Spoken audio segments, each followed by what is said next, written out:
Bonjour Philippe et merci pour cette question. Comme l'a dit saint Augustin, un chrétien des premiers siècles, chanter, c'est prier de foi. C'est montrer toute la puissance du son et la reliance divine que le chant induit vibratoirement en soi et dans tout l'univers, car tout est interrelié. Bien entendu, tout comme les sons et la musique, je parle d'un chant harmonieux, car autant certains sons et chants élèvent et connectent l'âme à son divin intérieur, autant d'autres styles de sons abaissent de façon extrêmement négative celui ou celle qui les écoute. En effet, en écoutant la musique ou le chant d'une personne, on se relie directement à sa conscience, ce qui signifie très clairement que si cette dernière n'est pas un tant soit peu connectée à son divin intérieur, et produit une musique ou un chant disharmonieux, eh bien l'on se connecte à sa conscience comme déjà précisé, mais également à la même chose que cette personne a produite. D'où l'importance, si l'on souhaite s'apaiser et goûter à une musique qui nous rend harmonieux et qui crée cette reliance spirituelle, eh bien il est vivement conseillé d'écouter des musiques douces et élevées avec de belles harmoniques.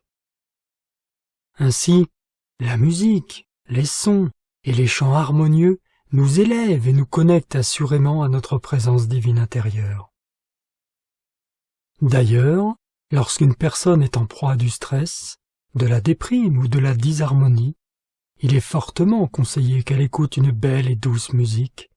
C'est un réflexe bien souvent profitable, car les ondes sonores ainsi induites vont se propager de façon sphérique et inonder complètement le lieu où se trouve cette personne. Cela aura pour effet très souvent de briser les lignes de force négatives qui agissent en elle ou contre elle.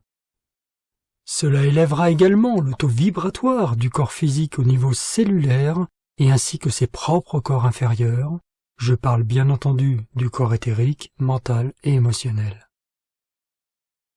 La bien-aimée déesse de la musique, issue du livre Discours d'un maître volume 4, nous dit ceci. Les besoins du monde ont provoqué mon retour vers la terre, et après beaucoup de siècles, je retrouve une réponse à la grande, éternelle lumière, d'où procède toute chose, même jusqu'aux plus hautes octaves de lumière. Tout est venu de la lumière, et à la lumière tout doit retourner. Au cours des âges, les hommes ont toujours senti intérieurement un grand désir de libérer l'harmonie naturelle à l'être humain. Permettez-moi, mes bien-aimés, de charger ma lumière dans vos voix. Voulez-vous accepter ce que je charge dans vos voix pour le chant et la parole, afin de me permettre, ainsi qu'à d'autres êtres, de vous donner notre assistance? Pouvez-vous vous représenter ce que seraient des paroles dites avec la voix de l'harmonie?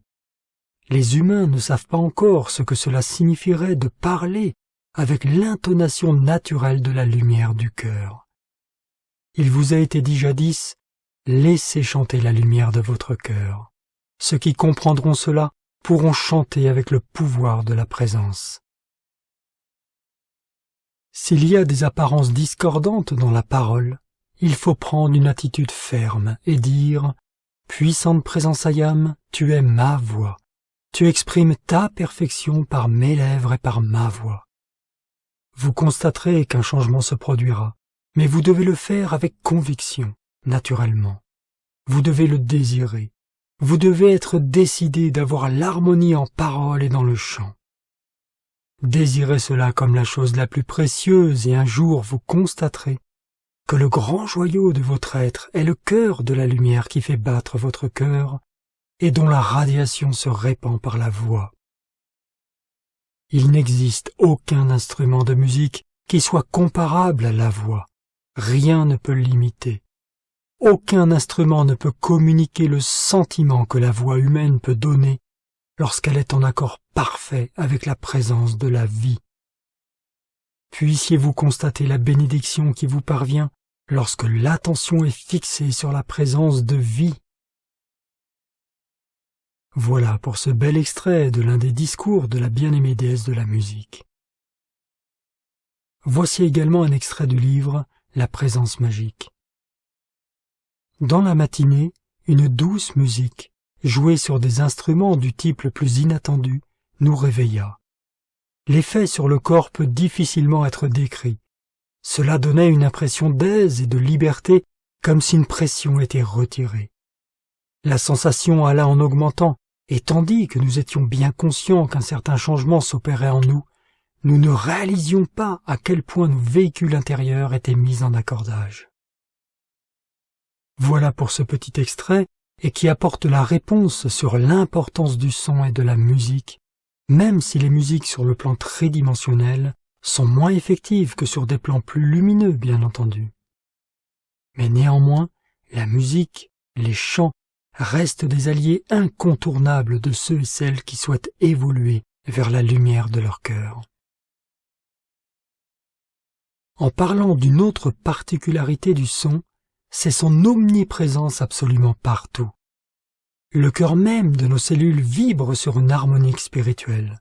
Ainsi, si nos cellules chantent, la nature et tout ce qui nous entoure fait de même. Il est également bon de noter que ce qui enveloppe la cellule et qui est souvent dense, suite à la discorde que l'être humain lui imprime, émet hélas également une sonorité, mais disharmonieuse. Mais nous pouvons transmuter par la flamme violette et les autres activités du feu sacré que les maîtres nous proposent, la discorde qui forme la densité de ces corps. Le grand soleil central lui-même envoie une pulsation rythmique qui maintient en cohérence l'ensemble de la galaxie qu'il a pour charge. Ainsi, tout l'univers chante une musique plus extraordinaire que tout ce que nous pourrions concevoir. Il s'agit en partie de la musique des sphères, cette musique céleste que certains ont eu la grâce d'entendre. La musique des sphères est d'origine pythagoricienne, mais bien sûr, Pythagore n'a rien inventé, mais il a eu l'intuition que l'univers était régi par des harmoniques musicales, et que les distances entre les planètes étaient réparties selon des proportions musicales. En réalité, cela va bien plus loin que cette simple représentation, mais ce philosophe et réformateur religieux avait déjà posé à son époque quelques bases importantes. Ainsi, vous l'aurez compris, la musique, le son et le chant sont absolument omniprésents à tous les niveaux de la création.